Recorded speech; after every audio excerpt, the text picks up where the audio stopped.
Hello everyone. మీ పిల్లల్లో 2 years వచ్చినా కూడా మీ పిల్లలు మాట్లాడలేదా? మీ పిల్లలకి స్పీచ్ డిలే ఉందా? అయితే నేను చెప్పే ఈ 5 స్టెప్స్ని ఫాలో అవ్వండి. Step number 1, check the hearing. వాళ్ళకి సరిగ్గా వినపడుతుందా లేదా అని చెక్ చేయండి. ఎందుకంటే వినికిడి లోపం ఉన్న పిల్లల్లో స్పీచ్ డిలేస్ ఉండే అవకాశాలు చాలా ఎక్కువ. స్టెప్ నెంబర్ 2, వాళ్ళతో మీరు మాట్లాడేటప్పుడు ఐ కాంటాక్ట్ ఇచ్చి మాట్లాడండి. ఎందుకంటే పిల్లలు మీ యొక్క ఎక్స్ప్రెషన్స్, మీ లిప్ మూమెంట్ని చూసి వాళ్ళు మాట్లాడడానికి ట్రై చేస్తారు. స్టెప్ నెంబర్ 3, ముఖ్యమైన స్టెప్ ఇది.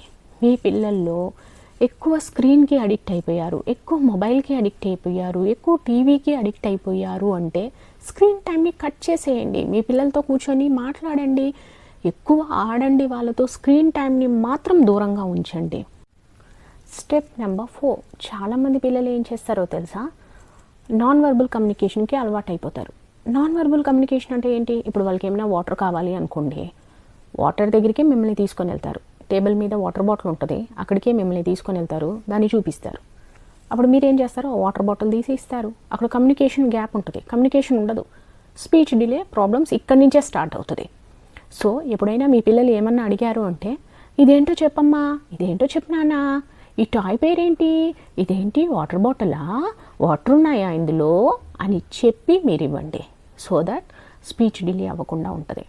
Step number 5, very very very important step. 2 years వచ్చినా మీ పిల్లలు మాట్లాడలేదా? అయితే there may be a chance of autism spectrum disorder.